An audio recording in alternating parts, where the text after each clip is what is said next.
Hello student, मेरा नाम है राहुल सिंह और बूस्टर क्लासेज में आपका बहुत बहुत स्वागत है। यदि आप भी घर से ही ऑनलाइन पढ़कर हाई स्कूल व इंटरमीडिएट बोर्ड लेवल की कंप्लीट तैयारी करना चाहते हैं तो चैनल को अभी सब्सक्राइब करके बेल आइकन जरूर दबा लें, क्योंकि यहाँ आने के बाद कहीं और जाने की जरूरत ही नहीं। तो चलिए बिना टाइम वेस्ट किए शुरू करते हैं।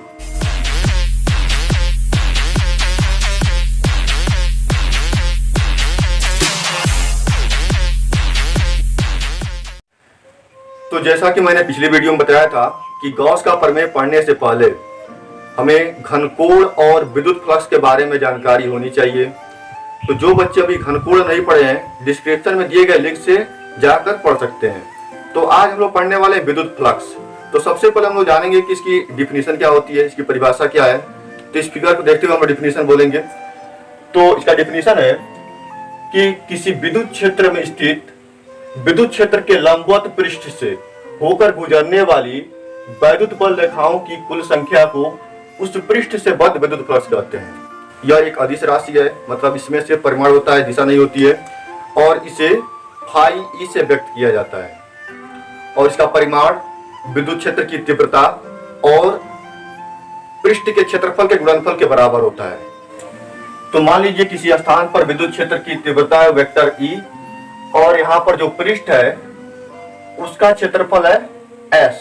तो इसका जो क्षेत्रफल सदिश के रूप में जब इसको निरूपित करेंगे तो हो जाएगा वेक्टर S। और इन दोनों की दिशा सेम है, दोनों एक ही डायरेक्शन में है, तब इनके बीच का कोण कितना होगा? 0 डिग्री। मतलब जो क्षेत्रफल सदिश है और जो विद्युत क्षेत्र है उन दोनों के बीच का कोण यहाँ पर 0 होगा। मतलब हम जानते हैं कि जो पृष्ठ होता है उसके लंबवत उसकी दिशा होती है, मतलब जो पृष्ठ का जो क्षेत्रफल सदिश होता है उसकी दिशा पृष्ठ के लंबवत होती है। तो यहाँ पर जो विद्युत क्षेत्र है उसकी दिशा और पृष्ठ का जो क्षेत्रफल सदिश है उसकी दिशा दोनों सेम होंगे, मतलब इन दोनों के बीच का कोण कितना होगा? 0 होगा। तो इस कंडीशन के लिए हम लोग बस फार्मूला लिखेंगे, phi E equal to E into S. यानी यदि पृष्ठ विद्युत क्षेत्र के लंबवत हो तब जो वैद्युत फ्लक्स का मान होगा वह विद्युत क्षेत्र की तीव्रता और पृष्ठ के क्षेत्रफल के गुणनफल के बराबर होगा।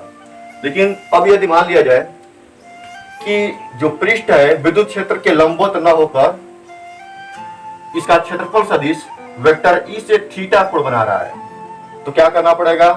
सबसे पहले हम लोग क्या करेंगे, वेक्टर एस जो है, मतलब जो एस है उसका क्षैतिज घटक ई की दिशा में ज्ञात कर लेंगे।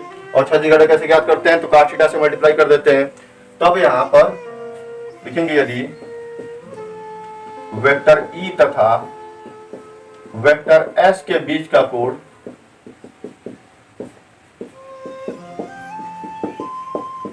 थीटा हो तो फाई ई इक्वल टू हो जाएगा ई इंटू एस का क्षैतिज घटक। कैसे कर सकते हैं? एस का प्रक्षेप क्षैतिज घटक ही होता है। तो ई इक्वल टू हो जाएगा, मतलब जो एस का प्रक्षेप ज्ञात करेंगे वह ई की दिशा में ज्ञात करेंगे। तो ई की दिशा में एस का प्रक्षेप क्या होगा? ये हो जाएगा एस का थीटा के बराबर। एस का थीटा यानी फाई ई इक्वल टू हो गया ई इंटू एस का थीटा। तो हम देख रहे हैं कि जो विद्युत फ्लक्स है वह ई इंटू एस इंटू का थीटा के बराबर है। और हम जानते हैं कि vector A dot vector B equal to होता है ए बी cos थीटा। यानी यदि दो सदिशों का अदिश गुणनफल ज्ञात करना हो तो दोनों के परिमाण के गुणनफल में उन दोनों के बीच बनने वाले कोण के cos थीटा से मल्टीप्लाई कर देते हैं। तो वैसे यदि यहाँ पर ए बी cos थीटा पहले से हम लोग को पता है तो क्या कर सकते हैं, इसको सदिश के रूप में, मतलब अदिश गुणनफल के रूप में लिख सकते हैं। यानी जो फाई ई है वो हो जाएगा vector E dot vector S के बराबर। हम जानते हैं कि यदि दो सदिशों का गुणनफल एक अदिश राशि हो तो उसको क्या कहते हैं? अदिश गुणनफल कहते हैं। यहाँ पर भी ये दो सदिश है, वेक्टर ई भी सदिश है, वेक्टर एस भी सदिश है, और इनका जो डॉट प्रोडक्ट है यानी जो अदिश गुणनफल है वो क्या प्राप्त हो रहा है? एक अदिश राशि प्राप्त हो रहा है। तो इस तरह से हम लोग कह सकते हैं कि विद्युत फ्लक्स विद्युत क्षेत्र और क्षेत्रफल सदिश के अदिश गुणनफल के बराबर होता है। अब यदि अल्प पृष्ठ की बात की जाए, मतलब एक ऐसा विद्युत क्षेत्र जो अल्प पृष्ठ से होकर गुजर रहा हो, मान लीजिए कि यहाँ पर अल्प पृष्ठ डी वेक्टर यस है। अगर इसके लिए बात की जाए तो जो डी फाई ई की वैल्यू होगी वो हो जाएगा vector E dot vector D S, या इसको ऐसे भी लिख सकते हैं D phi E equal to ई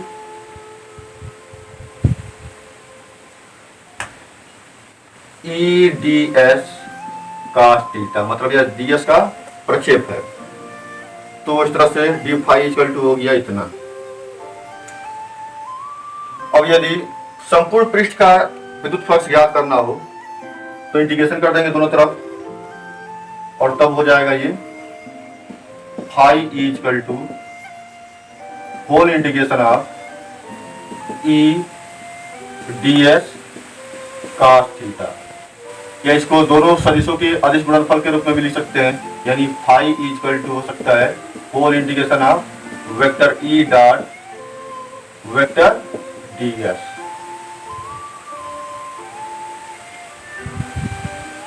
तो इसको नोट कर लीजिए। तो अब हम लोग पढ़ने वाले हैं विद्युत फ्लक्स यानी इलेक्ट्रिक फ्लक्स की बीमा और मात्रक। तो सबसे पहले हम लोग मात्रक देखेंगे। तो मात्रक ज्ञात करने के लिए सबसे पहले जो सिंपल फार्मूला था, जो सबसे सिंपल फार्मूला था, उसका यूज करेंगे। तो हम लोग पढ़े थे फाई इक्वल टू, यानी फाई का मतलब क्या होता है, इलेक्ट्रिक फ्लक्स है, और यदि यही चुंबकीय फ्लक्स होता तो यहाँ पर फाई बी का प्रयोग करते। आगे हम लोग पढ़ने वाले हैं। तो फाई इक्वल टू होता है ई इंटू एस। यदि फाई का मात्रक ज्ञात करना हो, यानी विद्युत फ्लक्स का मात्रक ज्ञात करना हो, तो क्या हो जाएगा, लिखेंगे फाई ई का मात्रक इक्वल टू ई का मात्रक इंटू एस का मात्रक। तो हम लोग जानते हैं ई का मात्रक क्या होता है, न्यूटन प्रति कूलम।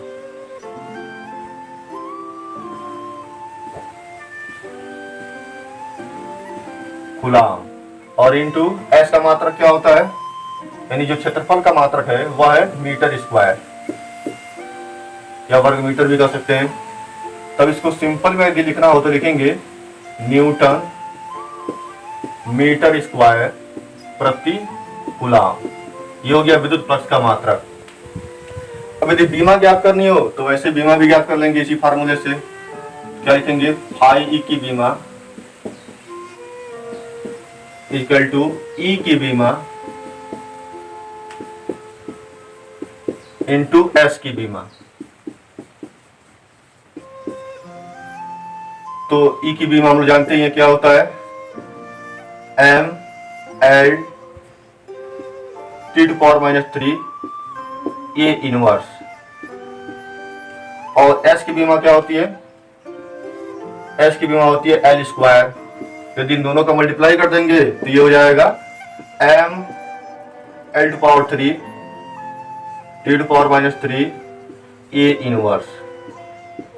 तो ये हो गया विद्युत फ्लक्स का मात्रक और बीमा। इसको भी नोट कर लीजिए। तो अब हम लोग कुछ विशेष स्थितियों में विद्युत फ्लक्स का मान ज्ञात करेंगे। तो मान लीजिए पहले कंडीशन में है कि जो पृष्ठ है उसकी दिशा और विद्युत क्षेत्र की दिशा एक ही है, दोनों एक ही दिशा में, यानी वेक्टर ई और वेक्टर एस दोनों एक ही दिशा में हो। तो फाई का मान क्या होगा, तो हम जानते हैं कि फाई ई इक्वल टू होता है ई into S into cos theta. अब पहला कंडीशन इसमें है कि थीटा मतलब जो वेक्टर ई और वेक्टर एस के बीच का कोण है वो थीटा 0 है, मतलब दोनों का डायरेक्शन सेम है, तो इन दोनों के बीच का कोण कितना होगा, 0 डिग्री होगा। तो थीटा इक्वल टू 0 के लिए मतलब जब दोनों सेम डायरेक्शन बनाएंगे तब थीटा का मान 0 होगा, और थीटा का मान जब इसमें 0 रखेंगे तो फाई इक्वल टू हो जाएगा ई into S into cos 0। Cos 0 की वैल्यू होती है 1, और 1 से जब इसमें मल्टीप्लाई कर देंगे तो ये हो जाएगा phi E equal to E into S होगा।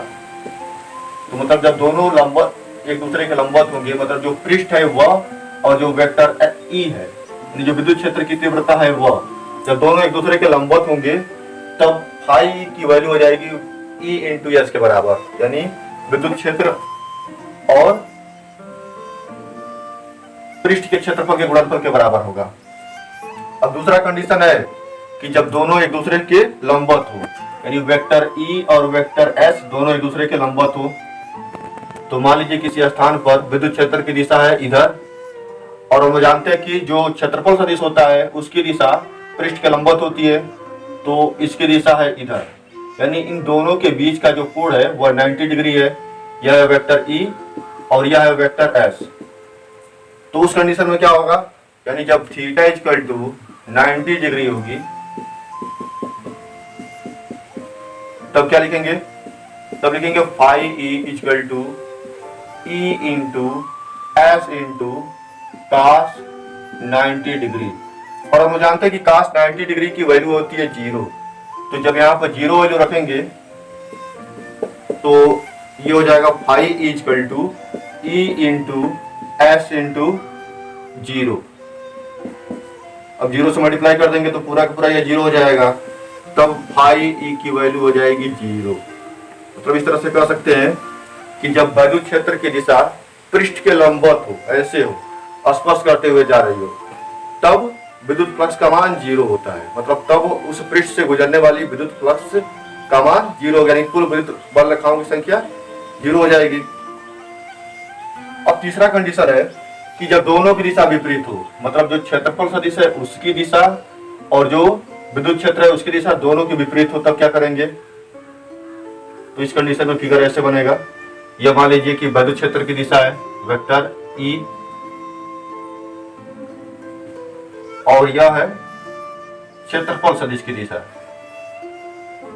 Vector S। अब हम लोग देख रहे हैं कि इन दोनों की दिशाओं के बीच 180 डिग्री बन रहा है, 180 अंश का कोण बन रहा है।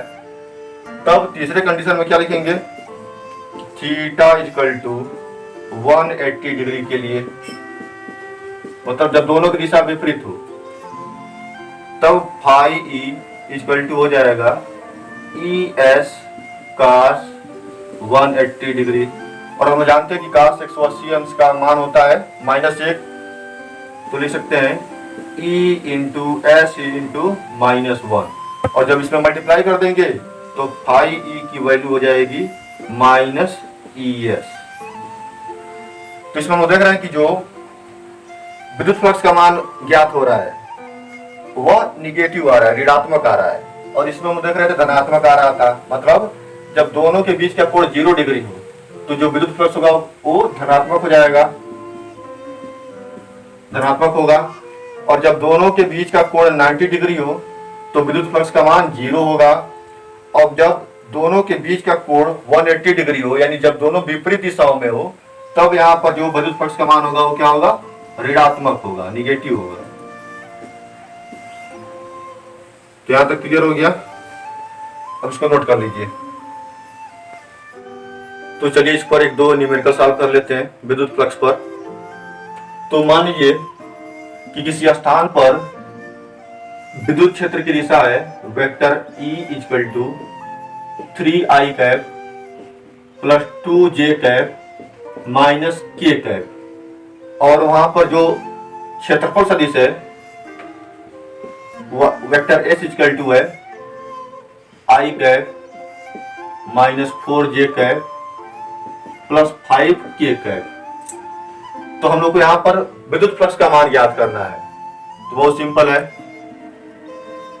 तो हम अभी पढ़े थे कि फाई इक्वल टू होता है vector E dot vector S, यानी जो क्षेत्रफल सदिश होता है और जो विद्युत क्षेत्र की तीव्रता होती है, इन दोनों के अदिश गुणनफल के बराबर विद्युत फ्लक्स का मान होता है। तो यदि फाई की वैल्यू याद करनी हो तो इन दोनों का मान रखेंगे।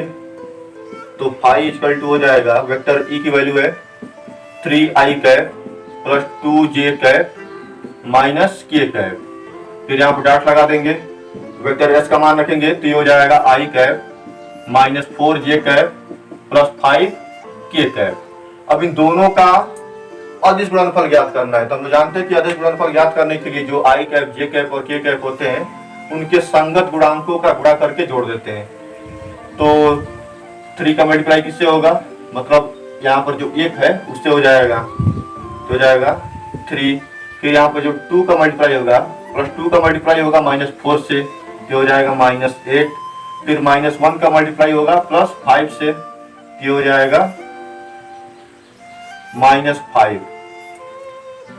अब जब इनको ऐड करेंगे ये हो जाएगा कितना, -10 न्यूटन मीटर स्क्वायर पर कूलाम। ये आंसर हो गया। मतलब क्या करना होता है कि सदिश रूप में दे दिया हो विद्युत क्षेत्र को भी और क्षेत्रफल सदिश को भी, तो उनका अदिश गुणनफल ज्ञात कर देंगे। अदिश गुणनफल ज्ञात करने पर विद्युत फ्लक्स का मान ज्ञात हो जाएगा। और हम जानते हैं कि अदिश गुणनफल ज्ञात करना बहुत आसान है। मतलब जो आई कैप, जे कैप और के कैप होते हैं उनके संगत गुणांकों का गुणा करके जोड़ दिया जाता है। मतलब यहाँ पर 3 का मल्टीप्लाई हो गया है, मतलब जो आई कैप का गुणांक यहाँ पर 3 था, फिर यहाँ पर आई कैप का गुणांक 1 है, तो इन दोनों का मल्टीप्लाई कर देंगे तो क्या हो जाएगा, 3 हो जाएगा। फिर यहाँ पर जे कैप का गुणांक है 2 और यहाँ पर जे कैप का गुणांक है -4, तो इन दोनों का मल्टीप्लाई कर देंगे तो -8 हो जाएगा। फिर यहाँ पर के कैप का गुणांक है -1 और यहाँ पर के कैप का गुणांक है 5। अब इन दोनों का मल्टीप्लाई कर देंगे तो हो जाएगा -5। अब इन तीनों का चिन्ह के अनुसार संक्रिया करा देंगे, जोड़ देंगे, घटा देंगे, तो यहाँ पर क्या आएगा, -10 न्यूटन मीटर स्क्वायर पर कूलाम। इसको नोट कर लीजिए। तो एक और एग्जांपल देख लिया जाए। तो यहाँ पर दे दिया गया है कि किसी स्थान पर विद्युत क्षेत्र और क्षेत्रफल सदिश के बीच का कोण है 60 डिग्री। इनके बीच का कोण 60 अंश है और जो विद्युत क्षेत्र है उसका परिमाण है 5 न्यूटन पर कूलाम।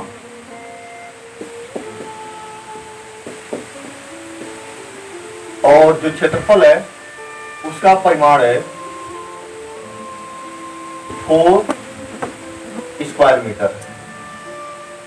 तो यहाँ पर हम लोग को इलेक्ट्रिक फ्लक्स का मान ज्ञात करना है, विद्युत फ्लक्स का मान ज्ञात करना है। तो कैसे ज्ञात करेंगे, E का मान इतना है, S का मान इतना है, तो हम जानते हैं कि फाई E इक्वल टू होता है E into S into cos theta. E की वैल्यू कितनी है, 5 है, S की वैल्यू कितनी है, 4 है और थीटा की वैल्यू 60 डिग्री दे दिया गया है, ये हो जाएगा cos 60 डिग्री। अब इन दोनों का मल्टीप्लाई करेंगे तो हो जाएगा 20 और cos 60 की वैल्यू होती है 1/2। अब इसको जब सॉल्व करेंगे ये हो जाएगा 10 न्यूटन मीटर स्क्वायर पर कूलाम। तो बस अब इसको भी नोट कर लीजिए। तो आज के लिए इतना ही। अगले वीडियो में हम लोग गॉस का प्रमेय पढ़ेंगे। और यदि यह वीडियो पसंद आई हो तो लाइक, कमेंट और शेयर करना ना भूलें। और यदि होमवर्क भी लेना चाहते हैं हर वीडियो पर तो नीचे कमेंट सेक्शन में ऊपर ही व्हाट्सएप ग्रुप का लिंक दिया गया है, उससे ज्वाइन करके होमवर्क ले सकते हैं।